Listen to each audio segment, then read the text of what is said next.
¿Qué tal? ¿Cómo están? Ya estamos de vuelta aquí en la edición central de TVU Noticias y corresponde, como cada martes, conversar con los profesionales del diario Concepción y ya nos acompaña Aníbal Torres. Aníbal, ¿cómo estás? ¿Qué tal? Muy bien, muy bien. ¿Y tú? Bien, igual. Bueno, cambiante el clima y también, al parecer, cambiante está en lo económico porque hay nuevas noticias con respecto al quiebre de Claro Vicuña Valenzuela. Usted se recordará en su casa esta empresa que paralizó sus obras, no solamente aquí en la región del Biobío, sino a nivel nacional. Obras emblemáticas como la construcción del puente Patricio Elwin, puente Chacabuco, el empalme que está ahí en veda todavía. ¿Qué va a pasar? Boletas de garantía. Aníbal, cuéntanos.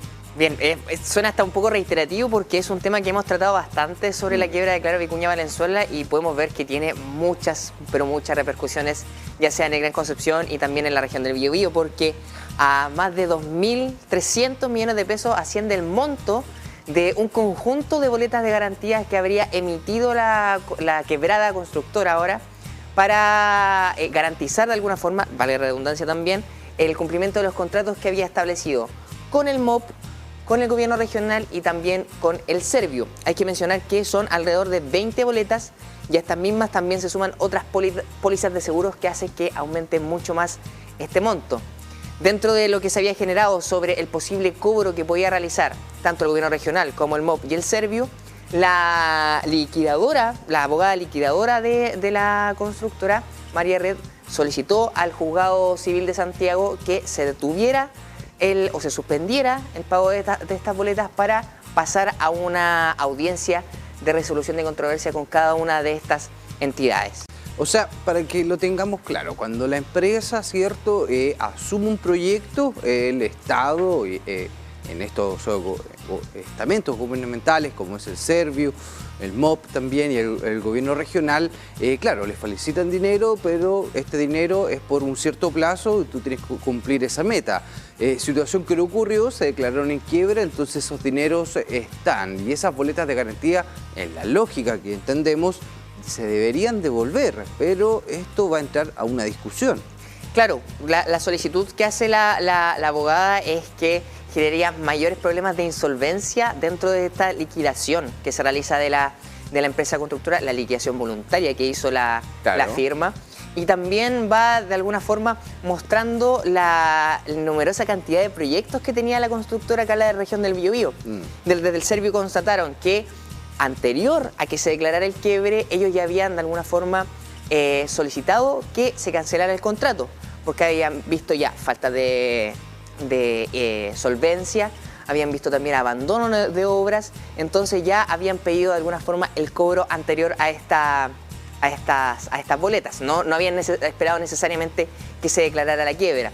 Entonces por ahí se van generando distintos detalles, distintas aristas para esta problemática que se le puede generar a las entidades gubernamentales y también al gobierno regional. Y finalmente el Juzgado Civil de Santiago aceptó la solicitud y ahora entre la liquidadora y entre las entidades ya mencionadas tiene que acordarse una fecha para cada una de las audiencias de resolución de controversia donde se va a definir finalmente si va a poder ser efectivo este cobro de las boletas. Pero en lo fáctico, en la ley, en el papel, deberían tener esa posibilidad de devolver las boletas de garantía, ya que es lo que está establecido en el contrato. Y también tomando en consideración lo que tú hablabas de estas entidades gubernamentales que antecedieron a lo que ya estaba pasando con algunas empresas, en este caso, Claro Vicuña Valenzuela, que es en relación a que se dieron cuenta que quizás habían abandono de obra, pero las repercusiones están porque a la prensa se les dijo que no tenían idea de lo que estaba pasando, algo que trae confusión a la ciudadanía. Claro, y por ejemplo, en base a lo que tú mencionabas, de que sería lo más prudente el cobro de estas boletas, desde el Servio, en conversación con Diario Concepción, se mostraron bastante tranquilos y dijeron que iban a llegar todas las instancias judiciales que sean requeridas porque cuentan con la documentación, cuentan también con cada fundamento para poder realizar efectivo este cobro. Claro, cobro que todavía están... claro, eso es una parte de la historia, porque la otra parte de la historia es bien compleja. ¿Quién toma la posta de estos proyectos, ya desde el MOP, con los proyectos que tenía acordado Claro Vicuña Valenzuela con el Ministerio de Obras Públicas, visualizaban en unos 6 meses más de licitación, otros 3 meses después de esos 6 posteriores para ver qué otra empresa se adjudicara la licitación y la continuación del proyecto. Claramente van a haber otras reglas, seguramente van a ser mucho más estrictos al momento de concesionar o de licitar, porque son conceptos distintos. Es una tarea difícil igual para el Ejecutivo hoy por hoy. Un dolor de cabeza bastante fuerte porque trae lo que mencionabas tú, nuevas licitaciones, ahora trae el problema de boletas de garantía, porque estamos hablando, para que la gente lo pueda entender en sus casas, estamos hablando de fondos públicos. Exacto. Que de alguna forma se ven comprometidos en esta controversia que se genera entre la liquidadora y entre las entidades estatales y el gobierno regional. Y a eso hay que sumar que también hay pólizas de seguro que también están comprometidas. También. Si sumamos esos 800 millones de pesos más, el monto asciende a más de 3.000 millones de pesos, que es bastante dinero, son bastantes fondos públicos que se ven comprometidos. Sí, bastante comprometido, y la situación se ha extrapolado también a otro tipo de empresas. Se habla del 30% del costo del valor de los materiales que ha subido ese porcentaje. Ya lo conversábamos la semana pasada con lo que ocurrió en esta nueva ruta que pretende unir Hualqui con Copiulemo, donde la empresa también se declara en paralización, también se declara en quiebra. Bueno, por lo tanto hay varias tareas para el Ejecutivo en torno a eso. Aníbal, tuvimos la visita del ministro Esteban Valenzuela, ministro de Agricultura, acá en TVU. Tú también pudiste conversar con él. Claro, y en la conversación hizo un análisis de la actualidad agrícola de la región del Biobío, también a nivel nacional, y comenzaron a realizar distintas proyecciones.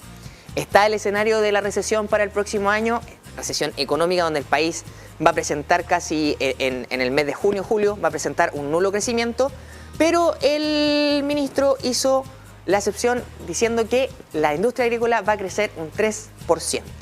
¿Por qué? Porque en base a lo que han podido estudiar, pueden manifestar que se ha preparado de buena forma. El clima este año 2022 ayudó bastante, lo podemos ver en las precipitaciones que fueron constantes durante este año y que alimentaron también las napas subterráneas y de alguna forma garantizaron las aguas de riego.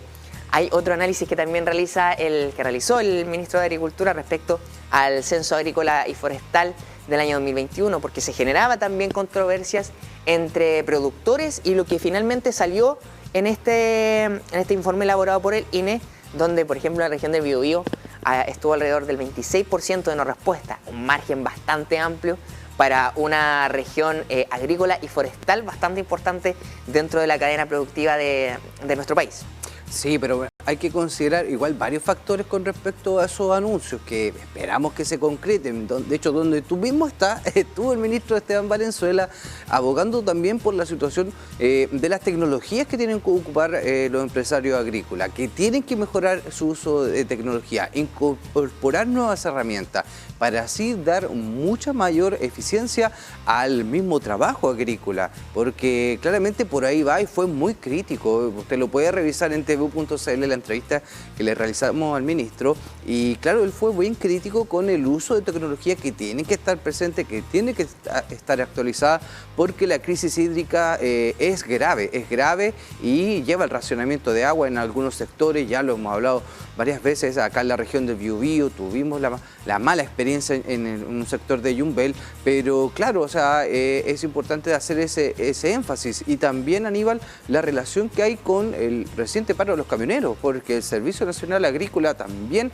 ponía en duda la temporada de cosecha.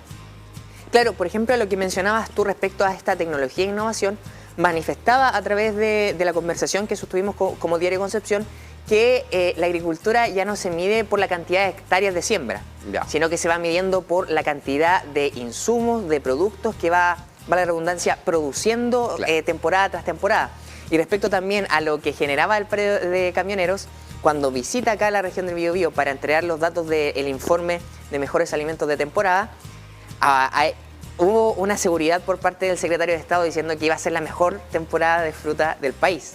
Ya hemos mencionado más o menos las distintas argumentos, las distintas razones que habían entregado, pero el tema del paro de camioneros fue una situación bastante delicada que se generó.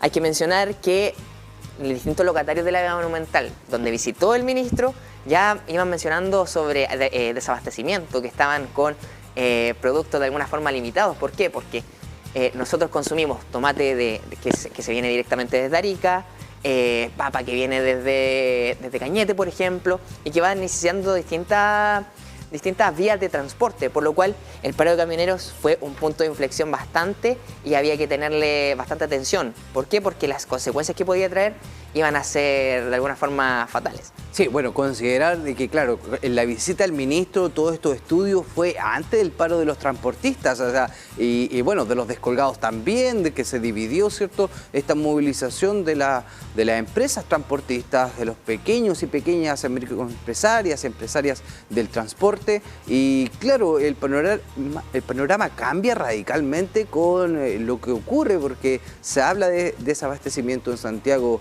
Ya están subiendo los precios de algunos productos, verduras, frutas, producto de lo mismo. Claro, y por ejemplo, en base a esta misma cadena de desabastecimiento que de alguna forma se generó por distintos días, salió el tema, por ejemplo, de las importaciones. ¿Cómo se afecta la importación agrícola con el tema de la variación, el alza y la disminución del dólar, donde pueden ver encarecido de alguna forma su productividad y puede también traer repercusiones? Ahora, en el escenario de las exportaciones, Chile está muy bien posicionado en distintas frutas, por ejemplo, en el consumo oriental, donde la cereza es furor. Sí. Estamos dentro del top 5 que mencionaba el ministro para de alguna forma graficar, y que en el escenario de exportaciones, sumado a lo que también mencionaba respecto a la producción frutícola de esta temporada, iba a ser totalmente positivo. Y volver a mencionar a las personas que estaba acá en la región del Biobío para presentar el informe de mejores alimentos de temporada, donde se veía una notoria diferencia entre comprar ya sea fruta o verduras en ferias mayoristas, en ferias libres, en comparación a distintas cadenas ya establecidas como cadenas de supermercado, donde se podía observar que en algunos productos esta diferencia alcanzaba a ser 70% más barato en ferias. Aníbal, por último, también el ministro habló sobre canalización y sequía. Claramente este fue un año que precipitó más, pero aún así no podemos descartarnos que estamos en crisis hídrica. Claro, todavía estamos en déficit, como bien mencionabas. Ahora, el escenario en comparación a los últimos 5 años ha sido positivo, pero como ya lo mencionábamos, el desarrollo de la tecnología, de la innovación, de la investigación agrícola va a ser fundamental para este año 2023, donde, como también ya mencionábamos, el escenario económico no va a acompañar mucho, pero de alguna forma, en base a lo que aseguró el secretario de Estado, la industria agrícola del Biobío y del país está bastante preparada para este nuevo año. Perfecto. Aníbal Torres con todo el comentario económico, periodista del diario Concepción. Gracias por haber estado y conversado en este nutrido comentario aquí en TV Noticias. Muchísimas gracias a ustedes. Gracias, Aníbal. Y con Aníbal Torres vamos a una breve pausa comercial y ya volvemos con más noticias.